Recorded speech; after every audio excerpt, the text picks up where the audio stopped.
പൂജയ്ക്കെടുക്കാത്ത പൂക്കൾ പോലെ, വറ്റി വരണ്ട പുഴകൾ പോലെ, വിത്തു വിതച്ചാൽ മുളയ്ക്കാത്ത മണ്ണുപോൽ പഴമൊരു ഭൂമിയായി എന്റെ ജന്മം, ഒരു പഴമൊരു ഭൂമി. ഇന്ന് നമ്മുടെ കൂടെ ഉള്ളത് നമ്മുടെ രാജേട്ടൻ. മുകുതല അടുത്താണ് വീട്. രാജേട്ടൻ ഒരുപാട് പ്രത്യേകതകളുണ്ട്. എന്ന് വെച്ചിട്ടുണ്ടെങ്കിൽ അദ്ദേഹം 174 പേരെ മദ്യപാനം നിർത്താൻ വേണ്ടിയിട്ട്, എന്താണ് സ്ഥാപനത്തിന്റെ പേര്, പുനർജനയിലേക്ക് എത്തിച്ച ആളാണ്. 174 പേരെ ജീവിതത്തിലേക്ക് മദ്യപാനം നിർത്തിയിട്ട് കൊണ്ടുവരാൻ വേണ്ടിയിട്ട് സഹായിച്ചൊരു മനുഷ്യനാണ്.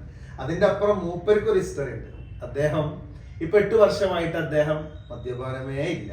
പക്ഷെ അദ്ദേഹത്തിനോട് ചോദിച്ചപ്പോ അദ്ദേഹം പറയുന്നത് എത്ര 22 വയസ്സിലൊക്കെ അല്ലേ, 22 വയസ്സിലൊക്കെ തുടങ്ങിയതാണ്. ഒരു 10-20 വർഷത്തിൽ കൂടുതൽ മദ്യപിച്ച ആളാണ്.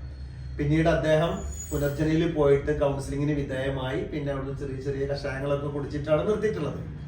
അപ്പൊ മൂപ്പരൊരു ഇവിടെ എന്റെ അടുത്ത് വന്നത് രാജേട്ടൻ അദ്ദേഹത്തിന് ഓരോ തണ്ടലവേദന ബുദ്ധിമുട്ടും കാര്യങ്ങളൊക്കെ ആയിട്ടാണ്. അതൊക്കെ നല്ല കുറവില്ല, അതൊക്കെ നല്ല ഭേദമായിട്ട് ഇപ്പോ ഇന്നിവിടെ വന്നപ്പോഴാണ് കൂടുതൽ അദ്ദേഹത്തെയും സംസാരിച്ചത്. അപ്പോഴാണ് ഈ വിവരങ്ങളൊക്കെ നമുക്ക് കിട്ടിയത്. പിന്നെ നല്ല കവിത ഒക്കെ ചൊല്ലും അല്ലേ? കവിത ചൊല്ലും.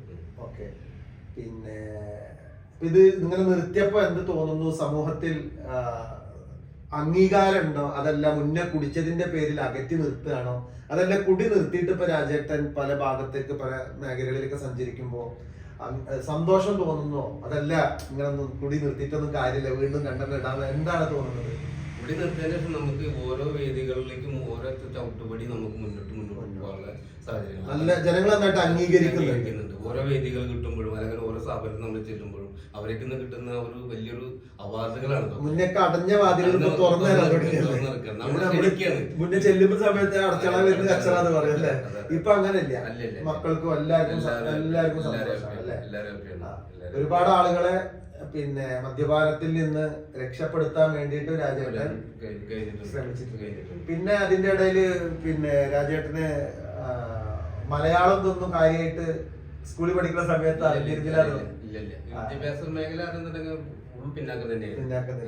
1 മുതൽ 4 വരെ പഠിച്ചത് അറബിയാണ്. അറബി പഠിച്ചിട്ടുണ്ട്. 1 മുതൽ 4 വരെ. 5 മുതൽ 7 വരെ പഠിച്ചത് സംസ്കൃതം. പിന്നെ 9 വരെ 2 കൊല്ലം പഠിച്ച അത് മലയാളം.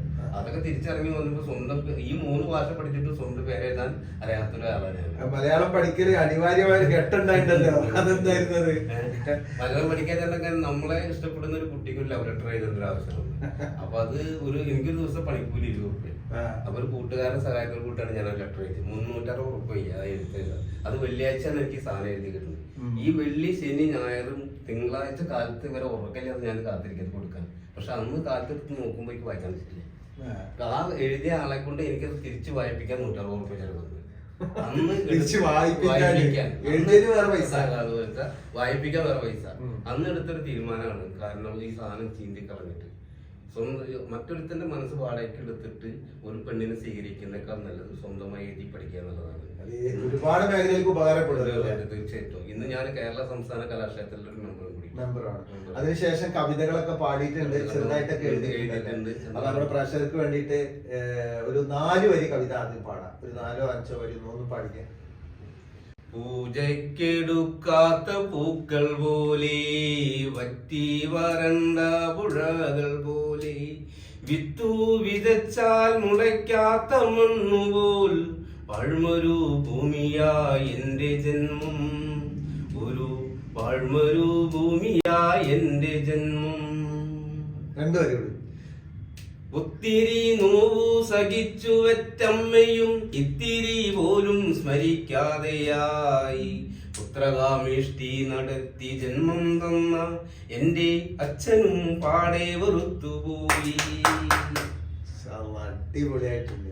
നമ്മൾ ഇത്ര അടുത്തൊരു കലാകാരൻ ഉണ്ടായിട്ട് എപ്പോഴാണ് അറിയുന്നത്. നമുക്ക് പല മേഖലകളുള്ളത്, അവിടെ നമ്മൾ വിളിക്കേണ്ടത് നല്ല നല്ല വരികൾ അല്ലെ. ഇതിനുശേഷം പിന്നീട് പിന്നെ തെങ്ങ് കയറ്റാണല്ലേ ജോലി.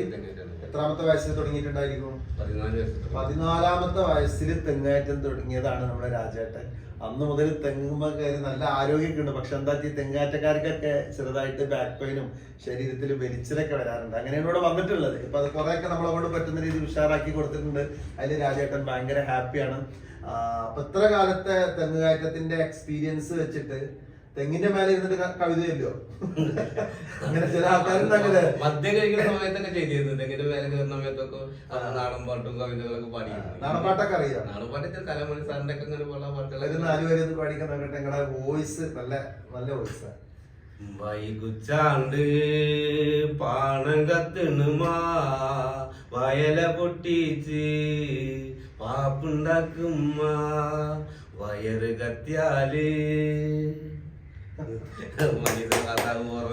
മക്കളെത്ര ആളാണ്? 2 പേര്. മോന് മോൻ +2 കഴിഞ്ഞു. ഒരു പിന്നെ ഈ JCB കോഴ്സ് പഠിച്ചു കഴിഞ്ഞു. മോള് +2 സെക്കൻഡ് ഇയർ കഴിഞ്ഞു. റിസൾട്ട് വന്നു. ജയിച്ചു. അപ്പൊ അവർക്കൊക്കെ നല്ലൊരു കവിത ഒക്കെ ചെല്ലുന്ന നല്ലൊരു അച്ഛനെ കിട്ടി. അതേപോലെ തന്നെ ഒരുപാട് മേഖലയിലൂടെ സഞ്ചരിക്കാൻ.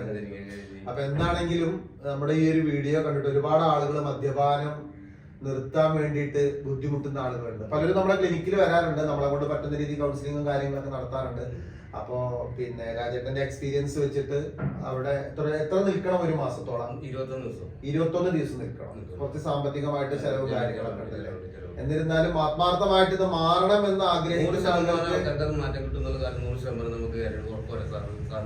ഉറപ്പ് പറയല്ലേ.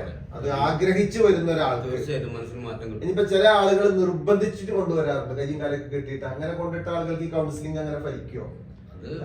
അത് ശ്രദ്ധിക്കണം അല്ലെ. ആത്മാർത്ഥമായിട്ട് ഈ ഒരു അവസ്ഥയിൽ നിന്ന് മാറണമെന്ന് ആഗ്രഹിച്ചവർക്ക് 100%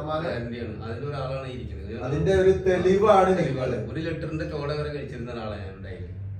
കഴിക്കേണ്ട അവസ്ഥ അങ്ങനത്തെ സാഹചര്യങ്ങൾ ഉണ്ടായിട്ടുണ്ട്. അതിനെ കാരണം നമ്മളൊരു സത്യയില് കേസുകളൊക്കെ കള്ളക്കേസിലൊക്കെ കുടിക്കുന്ന സമയത്ത് 1 ലിറ്ററിന്റെ അടുത്ത് വരെ കഴിക്കുന്നുണ്ടായിരുന്നു. അപ്പോഴും നമ്മള് ആര് വന്നാലും നമുക്ക് ഒന്നുമല്ല എന്നുള്ള ആ ഭാഗത്തിലുള്ള ഒരു മാനസിക രോഗിയായിരുന്നു. പെട്ടെന്ന് മദ്യപാനം നിർത്താൻ തോന്നാൻ കാരണം എന്താണ്? കാരണം നമ്മൾ വീട്ടില് വഴക്കുകളും കാര്യങ്ങളും കൂടി മക്കൾക്ക് പഠിക്കാൻ പറ്റാത്ത അവസ്ഥ എത്തി. ടീച്ചർമാർ പറയാൻ തുടങ്ങി. അപ്പൊ അതിൽ നിന്നൊരു മോചനം. അപ്പൊ ഞാൻ തന്നെയാണ് അനിയനോട് പറഞ്ഞ് ഞാൻ സ്വയം തീരുമാനിച്ചതാണ്. അവിടെ പോയിട്ട് ആ ക്ലാസ് കഴിഞ്ഞ് നോക്കുമ്പോൾ നമുക്കൊരു കുടുംബമുണ്ട്, നമുക്കൊരു ജീവിതമുണ്ട്, നമ്മൾ സമൂഹത്തിന് വേണ്ടപ്പെട്ട ഒരാളാണ് എന്നുള്ളത് അവിടെ നിന്നാണ് നമ്മൾ തിരിച്ചറിയുന്നത്. ആ തിരിച്ചറിവാണ് നമ്മൾ ജനങ്ങൾക്ക് കൊടുക്കുന്ന ഓരോ ക്ലാസ്സുകളും. അതേമാതിരി വേദികൾ കിട്ടുമ്പോഴാണ് അവിടുന്ന് ഓരോ അമ്മമാർ വരും, അല്ല അവരുടെ ഭാര്യമാർ വരും, അവരോട് ക്ലാസ് എടുത്ത് കൊടുത്തിട്ടാണ് നമ്മളിവർ പോകുന്നത്. കൂടെ ഞാനും പോകാറുണ്ട്. ശരിക്കും നമുക്ക് ഈ പിന്നെ മദ്യപാനികൾക്കൊക്കെ എടുത്തു കൊടുക്കുന്ന ക്ലാസ്സുകൾ, അതുപോലെ തന്നെ അവർക്കുള്ള അവയർനെസ് പ്രോഗ്രാമില് അതിലൊക്കെ ഒത്തിരി എക്സ്പീരിയൻസ് ഉള്ള ആളുകളെ, സാധാരണ എക്സ്പീരിയൻസ് ഉള്ള ആളുകൾ ഉണ്ടാവാറുണ്ട്, പക്ഷെ അവര് നിർത്തിയിട്ടുണ്ടാവില്ല. പക്ഷെ രാജേട്ടൻ നിർത്തിയിട്ടുണ്ട്. അപ്പൊ തീർച്ചയായിട്ടും അദ്ദേഹത്തിനെ ശരിക്ക് ഇത്രയും വേദികളിലൊക്കെ ഉപയോഗിക്കണം. കാരണം മദ്യം കഴിക്കുന്ന ആളുകൾക്ക് ഈ ഒരു എക്സ്പീരിയൻസ് വെച്ച് അദ്ദേഹം ഷെയർ ചെയ്യുമ്പോൾ തീർച്ചയായിട്ടും അതിൽ നിന്ന് മാറാനുള്ള ഒരു ആഗ്രഹം ഉണ്ടായിരിക്കും. മൂപ്പരിപ്പം നല്ല ഹാപ്പിനെസ്, നല്ല സന്തോഷത്തിലാണ്. മാത്രമല്ല ഒരുപാട് ആളുകൾക്ക് വിളക്ക് തെളിയിച്ചു കൊടുത്തിട്ടുണ്ട് ആ മദ്യപാനത്തിൽ നിന്ന് മോചിതനാവുന്നതിന് വേണ്ടിയിട്ട്. അപ്പൊ എന്താണെങ്കിലും ഒരു 4-5 വരി പാട്ട്, നല്ല അടിപൊളി പാട്ട് പാടിയിട്ട് നമുക്ക് അവസാനിപ്പിക്കാം. ഏത് പാട്ടാ പാടാ? കവിത തെളിവാണ്. 9 പേരവർ കൽപ്പണിക്കാം ഓരമ്മ പെറ്റവരായിരുന്നു. 9 പേരും അവരുടെ നാരിമാരൊമ്പതും ഒന്നിച്ചു വാണിരുന്നു. കല്ലുകൾ ചെത്തിപ്പടുക്കുമാ കൈകൾക്കു കല്ലിനേക്കാളുറപ്പായിരുന്നു. നല്ല പകുതികൾ നാരിമാരോ കല്ലിലെ നീരുറവായിരുന്നു. ഒരു കല്ലടുപ്പിലെ തീയിലല്ലോ അവരുടെ കഞ്ഞി തിളച്ചിരുന്നു. ഒരു വിളക്കിൻ വെളിച്ചത്തിലല്ലോ അവരുടെ തീനും തിമിതിമർപ്പും. ഒരു കിണർക്കിനിയുന്ന നീരാണല്ലോ ഓരി കുടിക്കാൻ കുളിക്കുവാനും. 9 അറകൾ വെവ്വേറെ അവർ കന്തിയുറങ്ങുവാൻ മാത്രമല്ലോ. ചെത്തിയ കല്ലിന്റെ ചേലു കണ്ടാൽ കെട്ടിപ്പടുക്കും പടുത കണ്ടാൽ ആ കൈവിരുത് പുകഴ്ത്തുമാരും അപ്പുകൾക്കേതിനും മീതയല്ലോ. Very good very good. മാഷാ അല്ലാ. എല്ലാ സന്തോഷങ്ങളും ഉണ്ടാകും. ഒരുപാട് ആളുകൾക്ക് സന്തോഷം കൊടുക്കാനും പ്രശ്നങ്ങൾ പരിഹരിച്ചിട്ട് പല ഫാമിലികളും ബുദ്ധിമുട്ടുന്നുണ്ട്. ആ ഫാമിലികൾക്കൊക്കെ നിങ്ങളുടെ വാക്കുകൾ അല്ലെങ്കിൽ ഈ വീഡിയോ ഒരു അത്താണിയായിട്ട് മാറട്ടെ എന്ന് ആത്മാർത്ഥമായിട്ട് പ്രാർത്ഥിക്കുന്നു. Okay, thank you.